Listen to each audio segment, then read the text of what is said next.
Doctor اسرار احمد خود تبلیغی جماعت میں رہ چکے ہیں، اور ڈاکٹر اسرار جب تقریباً 1 یا 1.5 سال رہے ان کے ساتھ، ان کے بیچ کام کیا اور بعد میں جماعت سے علیحدگی اختیار کی، اور پھر ایک تقریر میں انہوں نے خود ان کا رد کرتے ہوئے بیان کیا اور کہا کہ صاحب یہ جو طریقہ کار تبلیغ کا جو چل رہا ہے، یہ جماعتیں جو نکل رہی ہیں، یہ سب بدعت ہے، اس کا کوئی حدیث و قرآن میں اس کا ذکر نہیں ہے۔ آئیے ڈاکٹر اسرار احمد سے سنیں آپ۔ میں تو جماعت اسلامی سے علیحدہ ہوا تھا 1957 میں، تو 2 سال میں نے تبلیغی جماعت کے کئی ساتھوں کا کام کیا تھا۔ میں آپ سے ایک بات کہہ رہا ہوں ذرا، میں کیونکہ میں نے عرض کیا ہے کہ میرا انداز ذرا تلخ ہے۔ کبھی آپ نے سوچا یہ تبلیغی جماعت جو امریکہ جاتی کا لیے جاتی ہے، وہاں کوئی ان سے پوچھے تم اپنے گھر کی خبر لو، تم ذلیل ہو، خار ہو، ہمارے غلام ہو، تمہارا حال کریے، ہمیں کیا سکھانے آئے ہو؟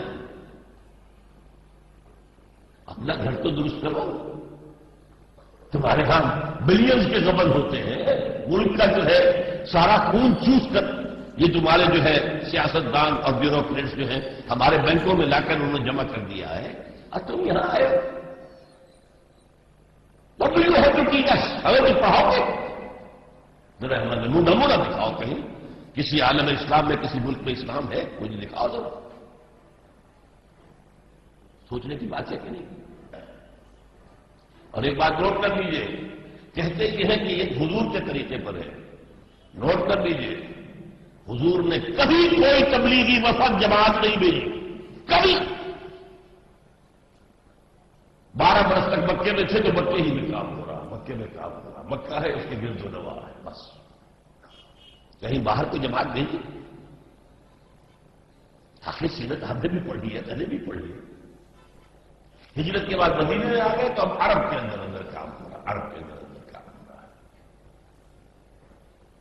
وہی کے آغاز کے 18 برس بعد پہلے خطوط لکھے آپ نے دعوتی بادشاہوں کے نام، کوئی جماعت نہیں بھیجی، کوئی تبلیغ کے لیے لوگوں کو نہیں بھیجا، خطوط بھیجے، ایک آدمی سفیر کی حیثیت سے خط لے کر کے، اللہ اللہ خیر صلی اللہ، مجھے حضور کی پوری زندگی میں دکھا دیجئے کہ حضور نے کوئی تبلیغی جماعتیں باہر نکالی،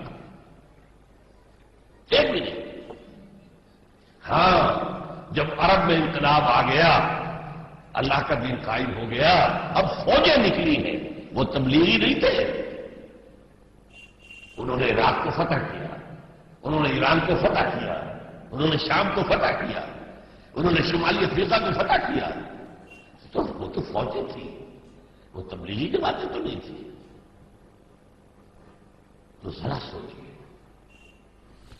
ڈاکٹر اسرار احمد صاحب کا مطالبہ آپ نے سماعت فرمایا ہے کہ رسول اللہ صلی اللہ علیہ وسلم کی پوری سیرت میں اس طرح سے وفد نکال کے تبلیغ کے لیے نکلنا کہیں ثابت ہی نہیں ہے، یعنی یہ خود بہت بڑی بدعت ہے۔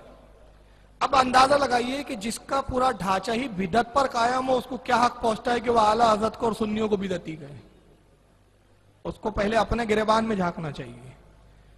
اور آج جتنی میں چیزیں دکھا رہا ہوں، میں حکم صادر نہیں کر رہا ہوں، انہی کے بڑے بھائی غیر مقلدین نے ان پہ حکم صادر کیے ہیں۔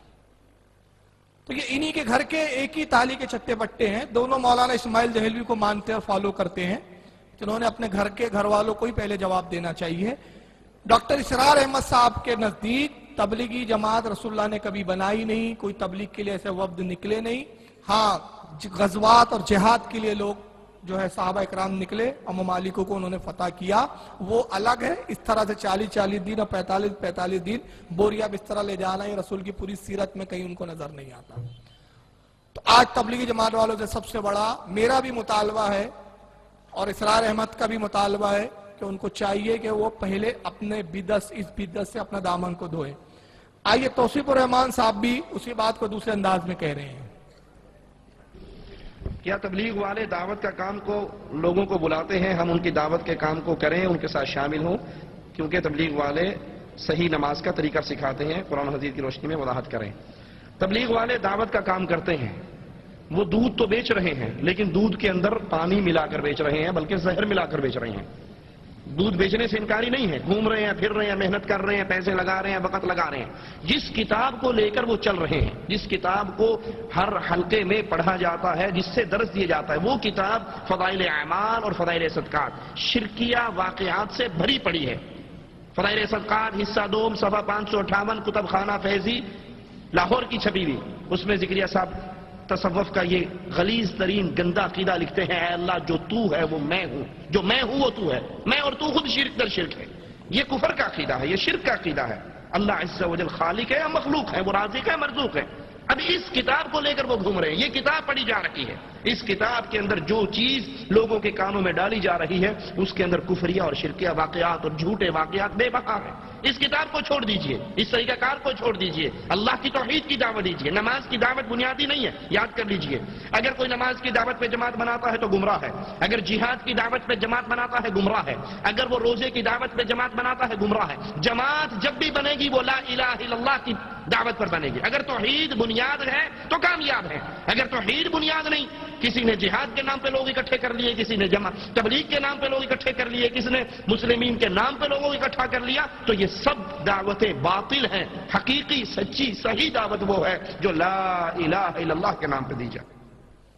دو باتیں بیان کی ہے توصیف الرحمان نے، ایک تو تبلیغی نصاب جو ان کی کتاب ہے فضائل اعمال، اس پر انہوں نے حملہ کیا ہے اور کہا اس میں جتنے عقائد ہیں سب کفری اور شرکی عقائد ہیں، تو لہٰذا ان کو چاہیے کہ اپنی کتاب کے کفری اور شرکی عقائد کے تعلق سے پہلے بات کرے، ایک چیز۔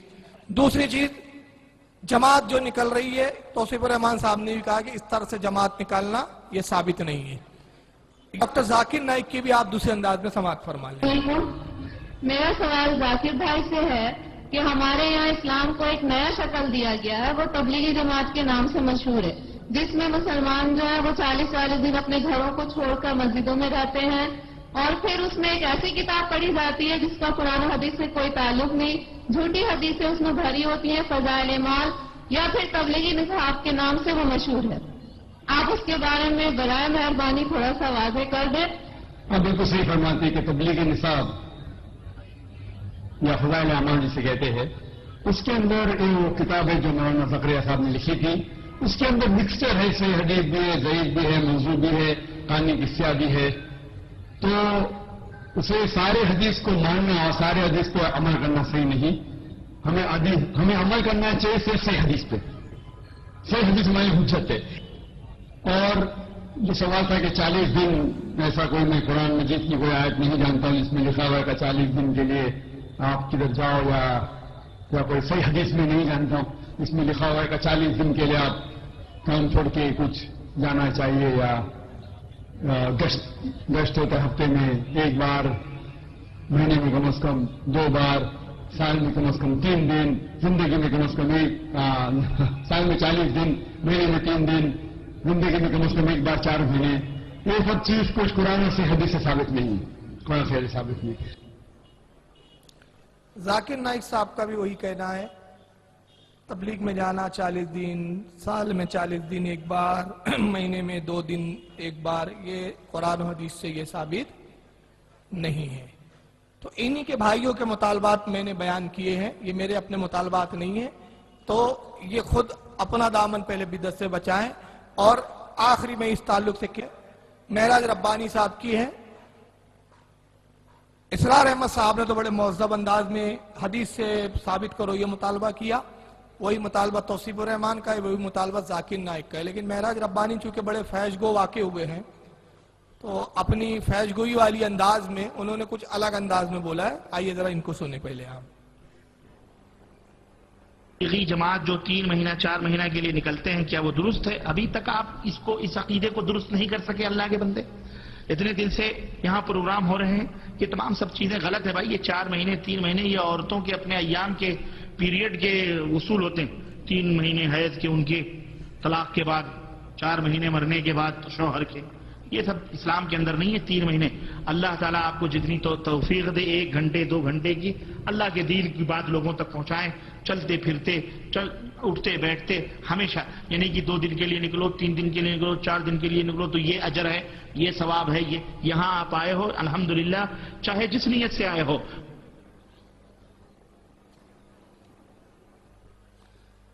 بہرحال